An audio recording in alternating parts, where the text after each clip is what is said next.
میں اور سجاد ایک ہی بینک میں کام کرتے تھے۔ جب ٹریننگ پر تھے تو سجاد کی نشست میرے برابر تھی۔ میری انگریزی زیادہ اچھی نہ تھی۔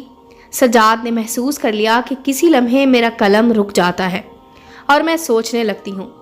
وہ نہایت ذہین آدمی تھا، فوراً بھانپ جاتا اور جو لفظ میں ذہن کے نہال خانوں میں ڈھونڈ رہی ہوتی فوراً کاغذ پر لکھ کر آگے کر دیتا۔ اس امتحان میں سجاد نے میری کافی مدد کی۔ میں اس کی ازحد مشکور ہو گئی۔ ٹریڈنگ ختم ہو گئی، ہم اپنے آفس میں لوٹ آئے۔ ہماری تعیناتی ایک ہی فلور پر ہوئی۔ میری سیٹ عین اس کی سیٹ کے سامنے تھی۔ میں ایک پاکیزہ خیال، سیدھی سادی اور سادہ لو لڑکی تھی۔ فیشن کی الف بے بھی نہ جانتی تھی۔ ڈیوٹی کے اوقات میں سارا دن سر پر دوپٹہ اڑے رکھتی، چست لباس نہ پہنتی تھی، میک اپ کا دور کا بھی واسطہ نہ تھا۔ دور جدید میں جہاں چمکتی دمکتی لڑکیاں کھٹ کھٹ کرتی آتی تھی، میں پاؤں میں سادہ چپل ڈالے خاموشی سے اپنی کرسی پر آ کر بیٹھ جاتی۔ سر جھکائے تمام وقت کام کرتی رہتی، کسی سے بات نہ کرتی اور کینٹین تک نہ جاتی۔ پرس میں بسکٹ یا گھر سے سینڈوچ بنا کر لاتی اور اسی پر گزارا کر لیا کرتی تھی۔ سجاد کو اپنا محسن سمجھتی، سامنے گزرتے ہوئے اسے سلام ضرور کرتی، لیکن اس سے زیادہ راہ و رسم نہ رکھا۔ جب کبھی آفس ورک میں کچھ دشواری محسوس کرتی، سجاد سے پوچھ لیتی اور وہ پوری توجہ سے میری رہنمائی کر دیتا۔ پہلے وہ میرا محسن تھا، اب میں نے اسے اپنا استاد بھی تسلیم کر لیا تھا اور زیادہ ادب اور لحاظ کرنے لگی۔ نرمی اور انکساری سے بات کرتی۔ وہ کہتا، یہاں اچھے لوگ کم اور برے زیادہ ہیں، تم جانتی نہیں ہو یہ اپنے ساتھ کام کرنے والی لڑکیوں کے بارے میں بعد میں کیسی کیسی باتیں کرتے ہیں، اگر سن لو تو دفتر آنا چھوڑ دو۔ میں دفتر آنا کیسے چھوڑ سکتی تھی؟ اتنی مشکل سے مجھے ملازمت ملی تھی، وہ بھی محروم والد کے ایک دوست کی سفارش پر۔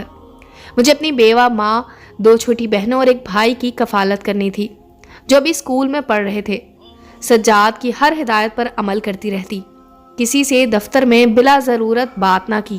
میری فطرت ہی نہ تھی غیر مردوں سے بلا وجہ باتیں کرنے یا فری ہونے کی۔ برانچ میں ایک اچھی اور نیک نام لڑکی جانی جانے لگی۔ کچھ دنوں سے محسوس کر رہی تھی کہ آفس کی چھٹی کے بعد وہ سڑک پر کھڑا ہو جاتا ہے۔ میں نے دیگر لڑکیوں کے ساتھ وین لگوا لی تھی۔ جب تک وین میں سوار نہ ہو جاتی وہ وہاں کھڑا رہتا۔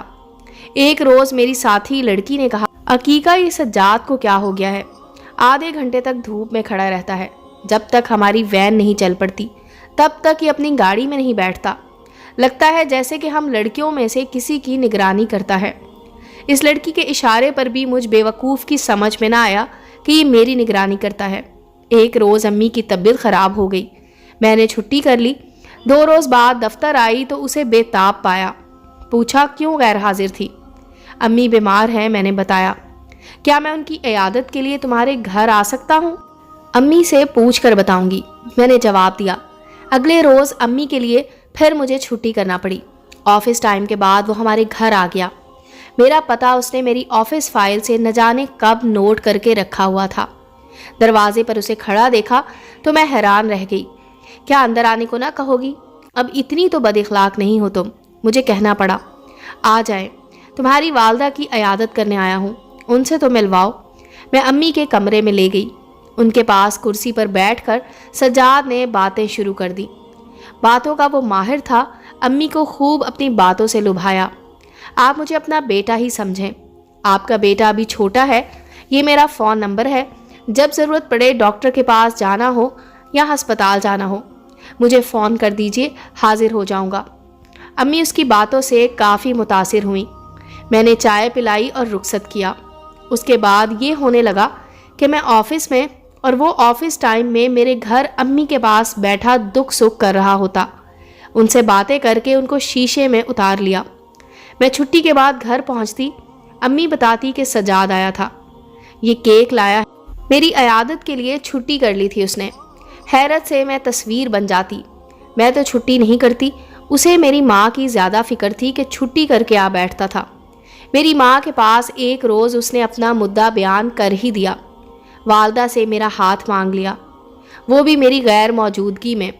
وعدہ کیا کہ میرے بھائی کی نوکری لگوا دے گا۔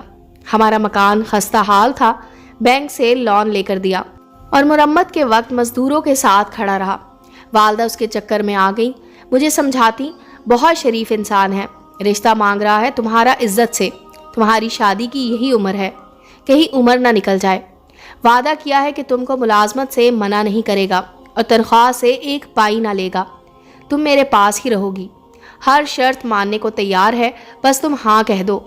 غرض امی نے میرا پیچھا پکڑ لیا، مجھے ہاں کہتے ہی اس کی صرف ایک ہی مجبوری تھی کہ بزرگوں کو نہیں لا سکتا تھا۔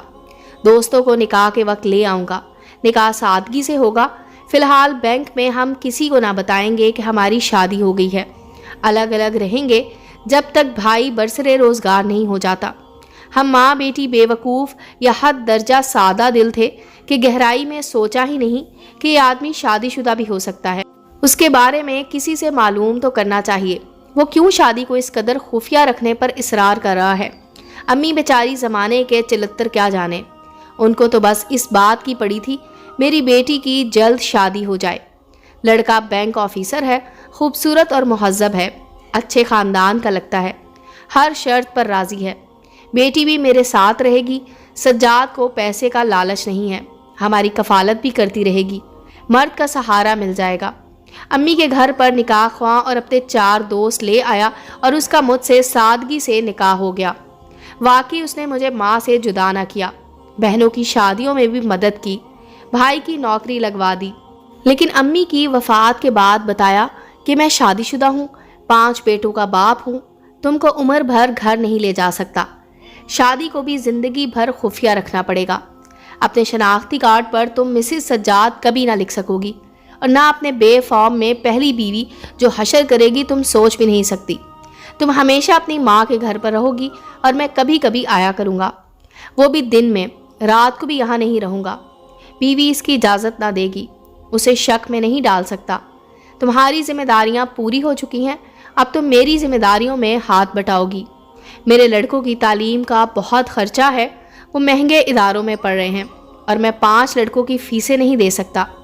میرے 3 لڑکوں کی فیسیں تم دو گی اور اپنا خرچہ بھی تم خود اٹھاؤ گی، کیونکہ میرے پاس اتنا پیسہ ہی نہیں ہوتا کہ اپنی دوائیں لے سکوں۔ اگر یہ سب منظور ہے تو میری بیوی رہو، ورنہ آزادی کا پروانہ لے سکتی ہو۔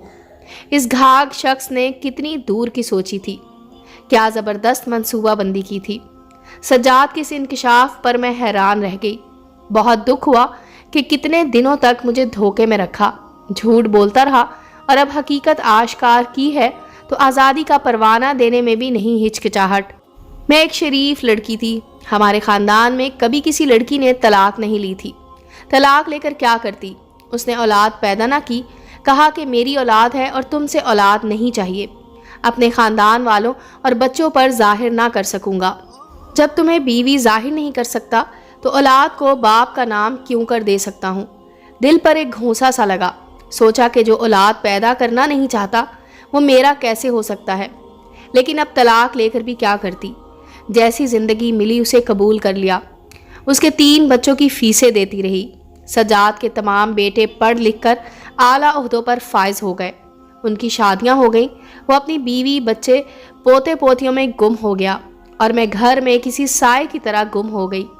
ریٹائر ہونے کے بعد بڑھاپے کی لاچار عمر میں 4 دیواری میں قید، ہر آہٹ پر انتظار کرتی ہوں کہ کبھی سجاد آ جائے گا، دکھ سکھ پوچھے گا، مجھ بیمار کو ڈاکٹر کے پاس لے جائے گا، مگر اس کو اپنوں سے فرصت نہیں ہے، کیونکہ اس کا گھر تو مکمل ہے۔ بھائی امریکہ چلا گیا، وہ بھی مجھے بھول گیا ہے۔ بہنیں بھی کبھی آ جاتی ہیں تو لگتا ہے زندہ ہوں، ورنہ جیتے جی مر چکی ہوں۔ امید ہے دوستو سٹوری اچھی لگی ہوگی، چینل کو لائک اور سبسکرائب کریں اور بیل آئیکن کا بٹن دبانا مت بھولیں تاکہ ہر نئے آنے والی سٹوری کا نوٹیفیکیشن آپ کو مل سکے۔ ملتے ہیں اگلی سٹوری کے ساتھ۔